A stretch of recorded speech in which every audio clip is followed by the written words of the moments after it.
मेरी बहुत सी दोस्तों ने कहा कि कुछ डायबिटीज़ वालों के लिए रेसिपी बताओ जो जाड़े में बहुत ही टेस्टी हो और हेल्दी भी हो, साथ में उनको खाने में कोई दिक्कत ना हो। तो चलिए आज हम उन्हीं के कहने पर कुछ ऐसी रेसिपी लेकर के आए हैं जो डायबिटीज़ वाले खास तौर पे उसको आराम से खा सकते हैं और ये जाड़े में एक अमृत बाण की तरह काम करेगा। तो चलिए बनाते हैं अलसी का लड्डू जो बिना चीनी या बिना गुड़ के बनेगा। तो चलिए देखते हैं कैसे बनने वाला है ये। तो सबसे पहले अलसी को हमें भूनना होगा, तो हम गैस को ऑन कर लेंगे और उस पर एक पैन चढ़ा लेंगे। और यहाँ पर हमने 1 कप अलसी ले रखी है। अलसी को अच्छे से पहले साफ कर लिया है और अलसी को अब हमें धीमी आंच पे भूनना होगा, इसको रोस्ट करना होगा। और यहीं पर हमने 1 चम्मच मेथी दाना भी ले लिया है। मेथी दाना भी पूरा दवा का काम करता है, तो यहाँ पर हमने मेथी दाना भी डाल दिया है। इसका टेस्ट भी बहुत अच्छा आएगा इसमें। हमने यहाँ पर कोई घी नहीं डाला है, अलसी को बिल्कुल ड्राई रोस्ट करना है। अलसी को हमें भूनते रहना है, धीमी आंच पे भूनना है। ये इसको तब तक भूनना है जब तक ये अच्छे से चटकने ना लगे और इसमें एक अच्छी सी सोंधी सी खुशबू आने लगे। अलसी को भूनने में कुल लगभग 2.5 से 3 मिनट तक लगेगा। इसे हमें धीमी आंच पे सोंधा होने तक भूनते जाना है। हमको लगातार चलाते हुए इसको भूनना होगा, छोड़ना बिल्कुल नहीं है, नहीं तो ये जल जाएगी। और जलने के बाद अलसी का टेस्ट बिल्कुल कड़वा आने लगता है।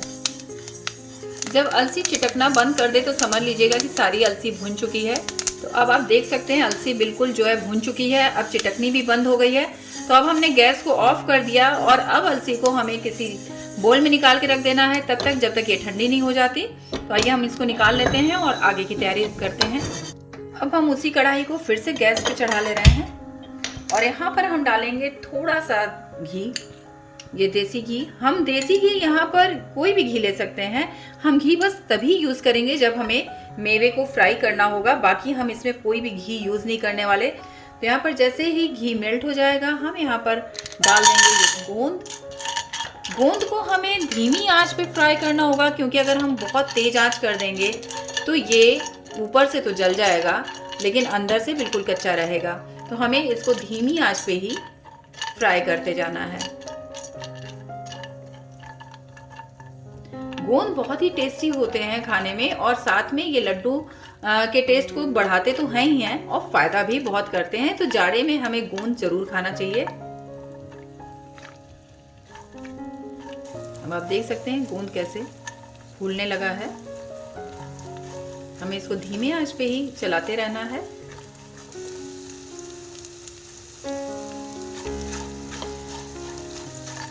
तो अब आप देख सकते हैं गोंद धीरे धीरे फूल करके अपने से बिल्कुल दुगने आकार में हो गया है।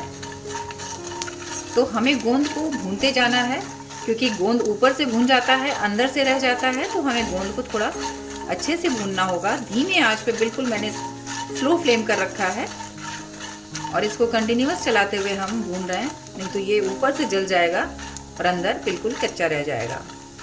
तो अब ये गोंद हो चुका है, तो अब मैं इसको निकाल ले रही हूँ एक प्लेट में। अब ये जो कढ़ाई में ऑयल घी बचा है हमारा, उसी में मैं और मेवे भी फ्राई कर लूँगी। तो मैंने यहाँ पर बादाम डाल दिया है। बादाम को हमने काट कर डाला है, क्योंकि पीसते समय जब बादाम खड़ा रहता है ना, साबुत बादाम डालिए तो कोई कोई बादाम बिल्कुल महीन पिस जाता है और कोई खड़ा ही रह जाता है, तो उसको बार बार पीसना पड़ता है। इसलिए बादाम को ऐसे टुकड़ों में काट के जब हम क्रश करेंगे तो ये बहुत बारीक नहीं होंगे, हमें जैसा दरदरा चाहिए वैसा ही मिलेगा और एक जैसा मिलेगा। तो हमने इनको 2-3 टुकड़ों में काट करके डाला है और ये अभी आधे फ्राई हुए हैं। तो इसी जगह पे मैं काजू भी डाल दूंगी। काजू चूंकि थोड़ा जल्दी फ्राई हो जाता है।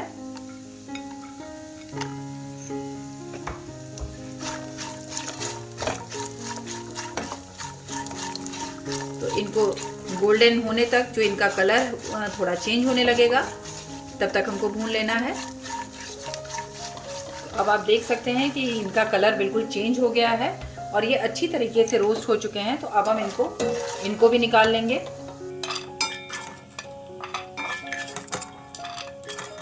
अभी इसमें और भी घी बचा हुआ है, तो हम इसी में डाल करके यहाँ पर आप देख सकते हैं हमने थोड़ी सी किशमिश ले रखी है। तो किशमिश भी मैं फ्राई कर ले रही हूँ। किशमिश बहुत जल्दी फ्राई हो जाता है, जलने लगता है, इसलिए मैं इसको अलग से कर रही हूँ। और मैंने आँच को लगातार बिल्कुल धीमे ही रखा है, क्योंकि मेवों को अगर हम तेज़ आंच पे फ्राई करेंगे तो बहुत जल्दी जल जाते हैं और फिर टेस्ट इनका ख़राब हो जाता है। तो अब बस हम तुरंत किशमिश को बाहर निकाल लेंगे। अभी भी इसमें हमारे पास घी बचा हुआ है, तो अब हम इसी घी में थोड़ा सा अखरोट भी फ्राई कर लेंगे, यानी वॉलनट।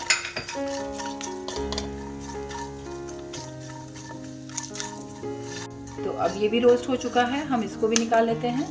अब आप देखेंगे इसमें अभी भी थोड़ा घी बचा हुआ है, तो यहाँ पर हम थोड़ा सा घी और डाल देंगे और घी को थोड़ा मेल्ट होने देंगे। और यहाँ पर हमने थोड़े से मखाने ले रखे हैं, तो हम मखानों को इन्हीं में डाल देंगे और इनको भी धीमे आंच पे अच्छे से रोस्ट कर लेंगे। ये सारे मखाने और सारे मेवे हमारे पिस जाएंगे। तो ये घी की वजह से मखाना थोड़ा सा कलर बदल रहा है, लेकिन हमारा मखाना उसी में पिस जाएगा। हमने अलग से अब कोई भी घी ज़्यादा नहीं यूज़ किया है। आप देख सकते हैं सिर्फ और सिर्फ हमने मेवे फ्राई करने के लिए घी को यूज़ किया है। तो अब मखाने हमारे रोस्ट हो चुके हैं, अब इनको भी हम एक प्लेट में निकाल लेते हैं। अब यहाँ पर हमारा सारा सामान तैयार है। अब हमें मेन काम करना है कि इनको ठंडा करके और मिक्सी में पीस लेना है। तो सबसे पहले हमने यहाँ पर जो भुना था, जो रोस्ट किया था, वो था हमारा अलसी। तो अलसी हमारा बिल्कुल ठंडा हो चुका है, आप देख सकते हैं बिल्कुल ये अलसी ठंडी हो चुकी है। तो अब अलसी को हम मिक्सी में डाल करके और इनका एक पाउडर बना लेंगे।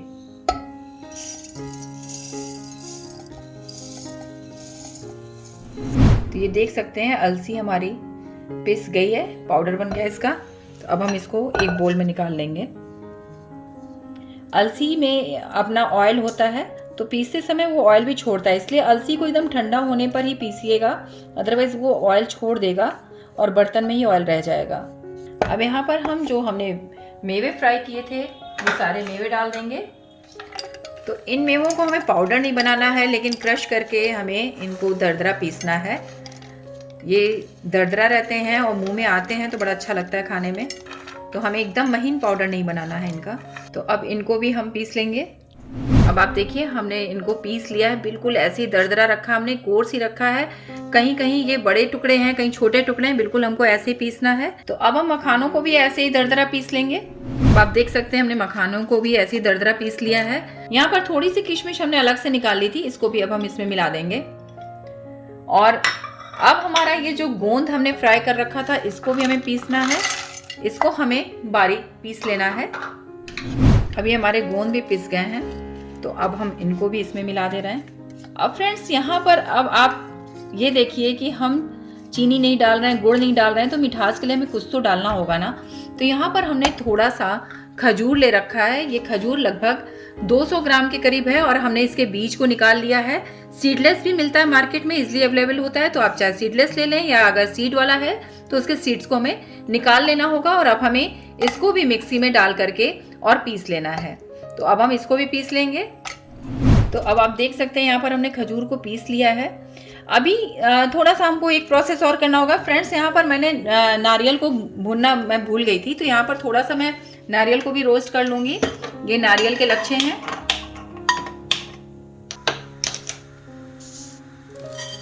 तो इसको मैंने ड्राई ही डाल दिया है और नारियल हमेशा ड्राई ही भुना जाता है और ये बहुत जल्दी सिक जाता है। तो इसको हमें बहुत धीमी आंच पे और बहुत जल्दी जल्दी चलाना होगा, ज़्यादा देर हमको नहीं सेकना है।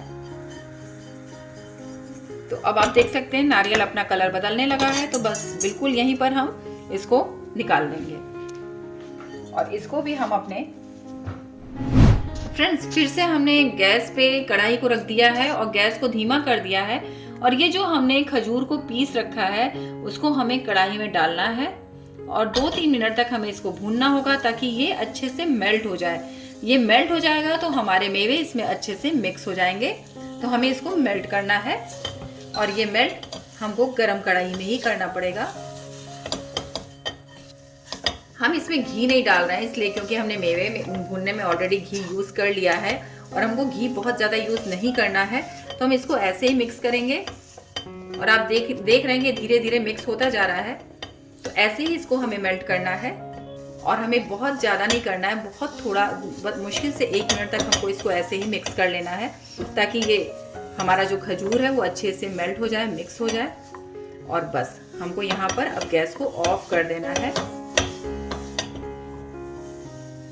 अब आप देख सकते हैं खजूर हमारा सॉफ्ट हो गया है। अब इसमें अगर हम कुछ भी मिक्स करेंगे तो बहुत ही आसानी से मिक्स हो जाएगा। तो यहाँ पर हमने गैस को ऑफ कर दिया और अब हम यहाँ पर अपने सारे मेवों को इसमें मिक्स करेंगे। तो यहाँ पर हम डाल देंगे अपने सारे मेवे और जो अलसी का पाउडर था वो सारा कुछ हम इसमें मिक्स करेंगे। और ध्यान रखिएगा कि यहाँ पर गैस को हम बंद कर चुके हैं। यहाँ पर हम 1 चम्मच सूंठ भी यूज़ कर रहे हैं। सूंठ का पाउडर बहुत ही फ़ायदा करेगा जाड़े में और ये फ़ायदे के साथ साथ टेस्ट भी इसका बढ़ाएगा। तो अभी हम जब तक थोड़ा सा खजूर ठंडा नहीं हो जाता तब तक हम हाथ नहीं लगा पाएंगे। उसके बाद हम इसको अच्छे से मिक्स करेंगे। तो अब हम मेवे को धीरे धीरे हाथों से मिक्स करना शुरू करेंगे। ये जो अलसी है, मेवा है, खजूर है, इसको हम मिक्स करना शुरू करेंगे और इनको हम बहुत ही आराम से मिक्स करेंगे। एक चीज़ और, आपको अगर अधिक मीठा चाहिए, आपको मीठा ज़्यादा चाहिए, मीठा ज़्यादा पसंद है आपको, तो आप यहाँ पर खजूर की मात्रा बढ़ा सकते हैं। नहीं तो आप पाउडर शुगर भी मिला सकते हैं। अदरवाइज़ आप पाउडर गुड़ भी मिला सकते हैं। आप कुछ भी मिला सकते हैं, वो आपके ऊपर डिपेंड करता है। अब ये बहुत अच्छी तरीके से सब कुछ मिक्स हो चुका है। आप खजूर की मात्रा भी बढ़ा सकते हैं अगर आपको खजूर की मिठास ज़्यादा चाहिए तो अब हम यहाँ पर इसके लड्डू बना लेंगे। आप इसके लड्डू की जगह ऐसे पंजीरी भी खा सकते हैं, लेकिन हम इसके लड्डू बना ले रहे हैं। लड्डू के आकार उसका छोटा बड़ा आप अपने इच्छानुसार बना सकते हैं। तो अब आप देख सकते हैं ना, खजूर की वजह से ये बहुत ही अच्छे तरीके से लड्डू बन रहा है और कोई भी प्रॉब्लम नहीं है। आप बस मिठास अपना चेक करिएगा, आपको मीठा कितना खाना है, उस हिसाब से आप खजूर की क्वांटिटी बढ़ा सकते हैं। और अगर आपको लगता है कि खजूर के बाद मिठास बढ़ाने की ज़रूरत है तो आप यहाँ पर, अगर कोई डायबिटिक है और डायबिटीज़ वालों के लिए बना रहे हैं, तो यहाँ पर शुगर फ्री भी आप ऐड कर सकते हैं, क्योंकि खजूर लड्डू बांध रहा है, अच्छे से बांध देता है, तो उसकी कोई टेंशन नहीं है। इसी तरीके से अब हम सारे लड्डू बना लेंगे। तो अब आप देखिए ये लड्डू बिल्कुल तैयार हैं और कितने सॉफ्ट बने हैं। अब सबसे बड़ी बात यह है कि ये बिल्कुल डायबिटीज़ वालों के लिए ही बने हैं, उनको बहुत ही फ़ायदेमंद ये लड्डू होने वाले हैं। तो ये आप लड्डू बनाइए और बेफिक्र होकर के खिलाइए। एक बात और कि अगर आपको मेथी की कड़वाहट अच्छी नहीं लगती है तो मेथी आप पूरी टोटल स्किप कर सकते हैं। चूँकि ये डायबिटीज़ वालों के लिए हमने बनाया था, तो मेथी चूँकि उनको बहुत ही फ़ायदा करता है, इसलिए मैंने 1 चम्मच ऐड किया है। तो बाकी आप ऐसे लड्डू बनाइए और खुद खाइए और अपने घर में सबको खिलाइए। ये बहुत ही फ़ायदेमंद लड्डू है।